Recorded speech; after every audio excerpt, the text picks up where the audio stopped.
Au nom puissant de Jésus, notre Sauveur, Amen. Alléluia, nous sommes heureux Seigneur de vous vous bénisse là où vous retrouver. êtes.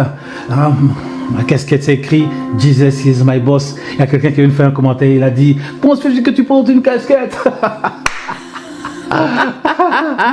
C'est écrit Jesus is my boss. Jésus est mon boss. Écoutez plutôt les messages au lieu de regarder les vêtements. Les vêtements. C'est pas important. Je peux venir vous montrer mes vêtements. C'est le message qui est important, c'est le message qui transforme. Bon, on doit bien s'habiller pour bien présenter. Bien sûr. C'est important parce que peut-être on rentre chez vous, on rentre dans votre salon avec cette vidéo. Donc, Mais moi j'aime bien cette casquette, voilà. Elle est très bien. Amen. Et aujourd'hui, on aimerait parler de la particularité de la femme africaine et de la femme européenne. C'est Madame Kwaku, aujourd'hui il y a tellement de scandales dans nos assemblées. Eh bien aujourd'hui il est important de pouvoir parler d'où on est parti et où les hommes sont arrivés. Et aujourd'hui on ne fait plus la différence entre le monde et l'église. On voit des scandales qui se passent dans le monde, la même chose dans l'église. C'est pas normal. Oui. Les scandales, des choses terribles qu'on voit dans le monde. Aujourd'hui, on les voit. L'église est devenue un cabaret. L'église est devenue un club. Les gens qui sont nés de nouveau, on voit que les vies ne sont pas transformées. Les mentalités ne sont pas transformées. Les vies ne sont pas changées. Les femmes ont encore leur mentalité du monde. Les hommes ont encore leur mentalité du monde. Et comment les couples peuvent se marier et tenir? Nous, ça fait 26 ans que nous sommes mariés. Comment les couples peuvent se marier et tenir?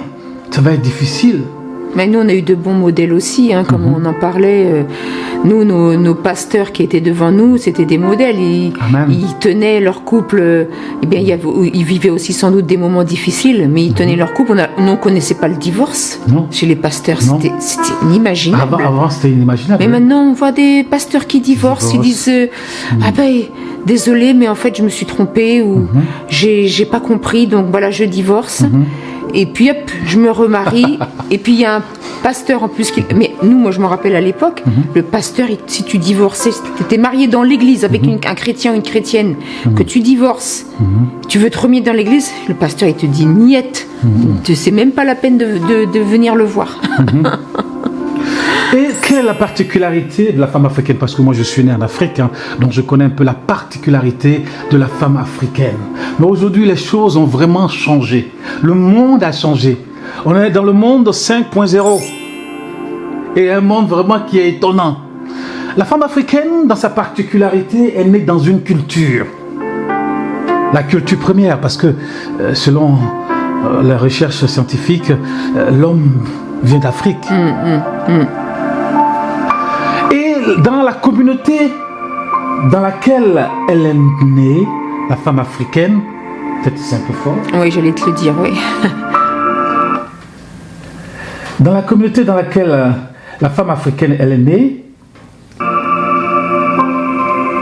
voilà, c'est moins fort. C'est mieux, oui. La femme africaine dans cette communauté, eh bien, il doit avoir le respect. Chez les Africains, le respect c'est important. C'est important. Si tu manques de respect en Africain, ça va mal se passer.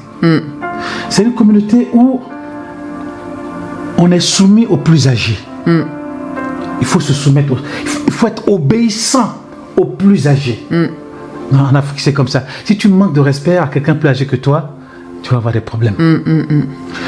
C'est une communauté où le respect, il ne faut pas violer les règles de la communauté qui ont été établies. Si on te dit tu ne rentres pas dans cette forêt, tu ne fais pas ça, même si tu es chrétien, tu ne vas pas là-bas. Parce qu'il y a des règles établies. Ce sont des règles où tu ne cherches pas la femme de quelqu'un. Tu ne cherches pas le mari de quelqu'un. Il y a beaucoup de règles qui sont établies, qui sont pas, c'est pas écrit sur une feuille, mais tout le monde le sait. Tout le monde le sait. Quand tu vois le chef du village, tu lui dois du respect. Et une fille est née dans cette culture-là. Une culture où l'homme, je dirais, a une responsabilité. L'homme a une responsabilité de protéger sa femme, protéger les enfants. L'homme, il est un peu dominant dans cette culture. C'est la culture, c'est un patriarche. C'est sa culture, c'est comme ça la culture africaine. C'est l'homme qui est là, on doit le respecter. C'est le mâle dominant qui est là, on doit le respecter. Et on doit obéir à sa parole. C'est comme ça. Quand il y a le papa, moi j'ai vécu dans la communauté africaine, hein, moi je suis né en Afrique, quand le papa parle, on doit obéir à ce que le papa dit. C'est comme ça. Tu vois. Et la fille, elle est éduquée dans cette communauté. Elle doit regarder les mamans faire. Elle va apprendre avec les mamans. Elle va apprendre avec les dames. Comment les dames font à manger. Elle va apprendre à faire à manger. Comment les dames respectent leur mari. Et même dans la relation intime, et les dames vont lui expliquer comment faire avec un homme. Et tout ça. Elles vont tout lui expliquer. Comment se comporter avec un homme. Comment le respecter. Comment faire pour qu'il puisse vraiment t'aimer. Elles vont tout lui expliquer. Ça, c'est entre les femmes. Elles s'expliquent. Et quand la fille a peut-être 18 ans, je sais pas, 18 ans, elle devient majeure, mais je ne sais pas quel âge, 18 ans ou à quel âge, peut-être 20 ans, ben, il y a des femmes qui viennent faire une cérémonie pour lui dire, écoute, tu viens d'entrer dans la cour des grandes, donc on donne un pagne, en fait dans ma culture, on donne un pagne à la fille pour lui dire que vraiment, à partir de maintenant, on peut te marier, tu vois. Donc c'est une petite cérémonie, le matin les mamans arrivent, elles crient tout ça, elles jettent, en fait c'est comme elle a béni, elles jettent de l'eau, une petite cérémonie, et puis après, elle lui donne un pagne, un truc comme ça. Ça fait partie de ma culture. Ça veut dire que tu es grande maintenant, tu dois prendre tes responsabilités, arrive un moment, tu vas te marier, et ainsi de suite. Donc cette fille, elle va apprendre à faire à manger, à respecter avec les mamans, elle va tout apprendre, c'est comme ça. Et lorsqu'elle va se marier, elle va respecter son mari, elle va partir avec son mari, elle va être avec son mari, elle sera heureuse ou malheureuse si le mari est mauvais, je ne sais pas. Mais on l'a éduquée pour qu'elle devienne une femme. Comment je peux dire ça en français? Une femme de qualité, une femme bien, tu vois. Mais aujourd'hui, les temps ont changé. Les temps ont changé. Aujourd'hui, avant, une femme, si un homme n'a pas d'argent, n'a pas de matériel, elle le respecte, elle est soumise.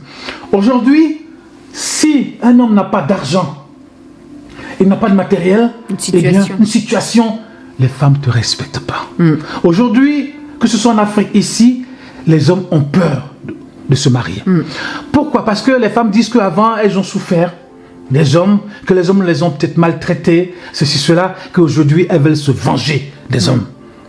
Aujourd'hui, le monde occidental, elles veulent être indépendantes, elles veulent être femmes libres, fortes, libres, et tout ça. Elles n'ont plus besoin d'hommes. Moi, j'ai plus besoin d'hommes. Moi, je travaille, j'ai mon argent, je travaille forte, j'ai plus besoin d'hommes. Donc, ça crée que des problèmes, ça crée que des difficultés, ça crée que des situations difficiles. Aujourd'hui, les hommes ont peur de se marier. Parce que les femmes mettent les hommes maintenant au dehors. En plein hiver, même en Afrique, il n'y a que...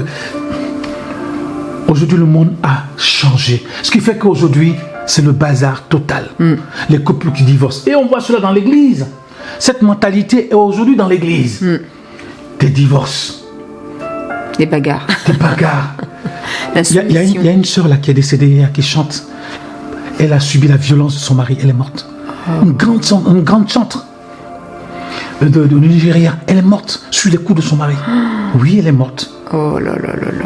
Mais il ne faut pas attendre que le monsieur te tue avant de... Il faut partir. Va chez tes parents ou va ailleurs. En plus, tu chantes, tu peux te louer une maison et voilà, continuer ton ministère. Le monsieur l'a tué. Tu vois ça? Donc aujourd'hui, les choses ont changé. Même dans l'église, les choses sont devenues vraiment terribles. Oui. Donc, on voit des divorces, on voit des cas terribles, comme la sœur qui est décédée, on voit des choses pas possibles. La femme africaine qui était la femme avant, comme elle a été éduquée, n'est plus cette femme aujourd'hui. Et dans l'église, n'est plus cette femme. Et aujourd'hui, dans l'église, la femme et l'homme, c'est le bras de fer. Le bras de fer, c'est la bagarre dans les paroles. C'est devenu compliqué. Et les mariages, ça ne dure plus. Les mariages, ça ne dure plus. Ça ne dure plus. Qu'est-ce que les gens sont devenus? Qu'est-ce que les hommes sont devenus aujourd'hui? Qu'est-ce que les femmes sont devenues aujourd'hui? Au niveau de la communauté africaine, moi je parle de la communauté africaine, aujourd'hui on ne sait plus, les hommes ont peur de se marier.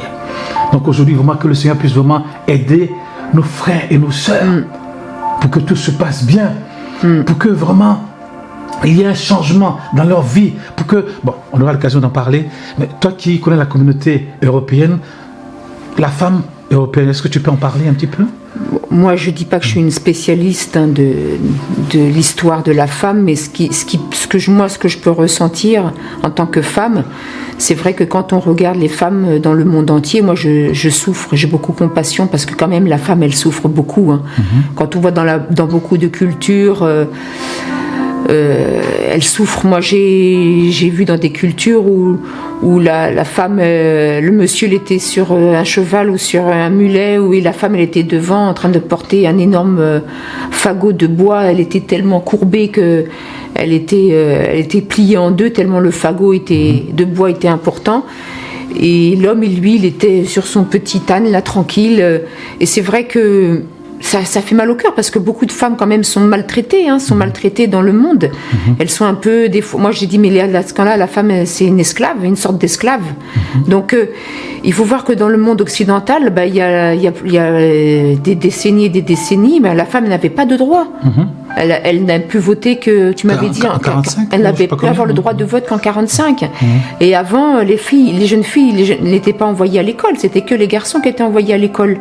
Donc il y avait tout un tas d'injustices. Et quand si la femme était maltraitée, elle n'avait rien puisqu'elle travaillait pas. Elle n'avait pas de moyens et le mari pouvait la renvoyer quand il voulait. Et puis en plus, il gardait les enfants. Il n'y avait pas de possibilité pour la femme elle voyait plus ses enfants. Et d'ailleurs, c'était une menace. Oui, si tu me quittes, si tu fais pas ci, si tu fais pas ça, je te mets dehors, tu verras plus tes enfants. Donc la femme, souvent, elle supportait des choses terribles et de l'injustice. Parce que à cause du péché, normalement, moi je sais que j'ai un mari qui est bon, qui est vraiment, qui nous protège, mais c'est une grâce. C'est pas tous les hommes qui sont comme ça dans le monde, il y en a pas beaucoup. Et c'est vrai que les femmes, elles ont décidé de se battre parce qu'elles en avaient marre de supporter ce genre de comportement. Donc elles ont décidé d'être indépendantes, elles ont décidé d'avoir leur propre travail. Comme ça, si elles avaient de l'argent, au moins elles pouvaient s'en sortir. Mais il y a eu le revers de la médaille, c'est comme on dit, en fait maintenant les femmes elles veulent être plus fortes que les hommes, elles veulent se venger des hommes, de tout ce que les hommes ont pu faire dans le passé, mais en fait elles se rendent malheureuses elles-mêmes, et c'est pas une bonne chose. Mais ça c'est le péché qui fait ça. Le péché qui rend l'homme méchant, le péché qui rend la femme maintenant, elle dit moi je vais être indépendante et tout ça, je vais être forte et tout ça, mais en fait elle se retrouve toute seule, divorcée plusieurs fois, même des fois même pas mariée, avec plusieurs enfants, à tout gérer. Elle gère son travail, elle gère un poste de responsabilité, elle gère les enfants toute seule, elle n'a plus d'épaule et donc elles sont pas bien, elles sont malheureuses. Donc tout ça, ça rend les hommes malheureux, ça rend les femmes malheureuses. Mais dans l'église, il ne faut pas que les choses soient comme ça dans l'église. Alors vraiment, moi je crois, et j'ai la foi, pour que vraiment, nous, ça s'est passé comme ça, pour que si vraiment on prie de tout son cœur, le Seigneur nous donne la personne qu'il faut.